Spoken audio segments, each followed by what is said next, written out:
Mes chers collègues, avec ce rapport, nous souhaitons effectivement aller beaucoup plus loin dans la sécurisation de nos lycées.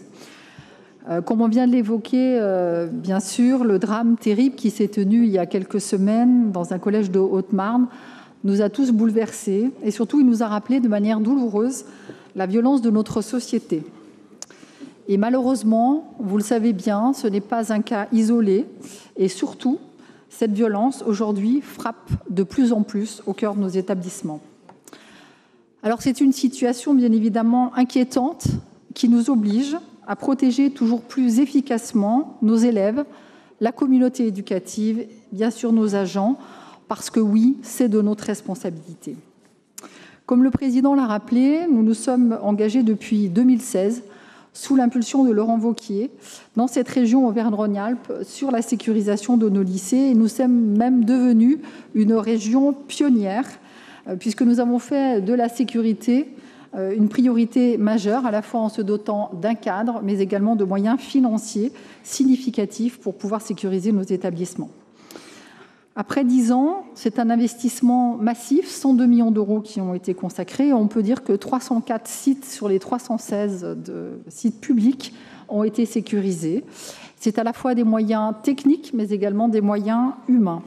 Dans les moyens techniques, c'est important de rappeler qu'aujourd'hui, 100% de nos établissements sont dotés d'un plan particulier de mise en sûreté, que la vidéoprotection, le filtrage, le contrôle d'accès, badge portillon, est présent dans 288 lycées aujourd'hui de notre région. Et puis, on a également les périmètres de sécurité dont nos lycées sont équipés. Ce qu'il faut noter aussi, c'est le déploiement aussi humain avec, bien sûr, nos EMAR qui sont présents sur l'ensemble de nos 3 académies et qui interviennent justement pour gérer les situations difficiles. Ce n'est pas moins de 44 interventions, effectivement, qui ont eu lieu à l'occasion de l'année 2024. Donc, bien sûr, on forme nos agents à toutes ces situations de crise, à gérer la sécurité, bien évidemment, dans les ERP. On accompagne également les établissements privés. Aujourd'hui, 226 établissements, depuis 10 ans, ont perçu 662 subventions au titre de la sécurité. Alors, après ce constat, et 10 ans après, on sait qu'à l'époque, ce plan avait fait l'objet de nombreuses critiques et de l'ensemble de l'opposition. Sauf que 10 ans plus tard, l'histoire nous donne raison.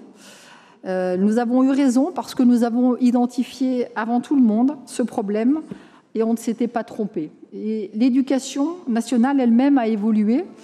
Et aujourd'hui, les chefs d'établissement qui pouvaient s'interroger à l'époque sont tout à fait unanimes sur l'importance de pouvoir sécuriser les établissements. Ils nous appellent régulièrement sur ce sujet. Je n'ai pas une semaine sans avoir un sujet lié à mieux sécuriser encore les établissements. L'autre région nous regarde, les départements nous regardent aussi et nous appellent et nous sommes cités en exemple. Alors oui, le risque zéro n'existe pas, mais rien faire, c'est exposer à la fois nos lycéens, le corps enseignant, nos agents à des périls. Et je vous rappelle, les établissements scolaires doivent rester des sanctuaires de savoir au sein desquels la sécurité de chacun doit être assurée. Alors, aujourd'hui, cette région, notre région, pionnière en matière de sécurité, doit continuer et effectivement aller plus loin, garder ce temps d'avance, parce que de nouvelles menaces, comme vous le voyez, se précisent, et puis aussi parce que la technologie avance. Et je vais donc laisser la parole à mon collègue Renaud Pfeffer pour vous présenter les dispositifs que nous souhaitons mettre en place. Je vous remercie.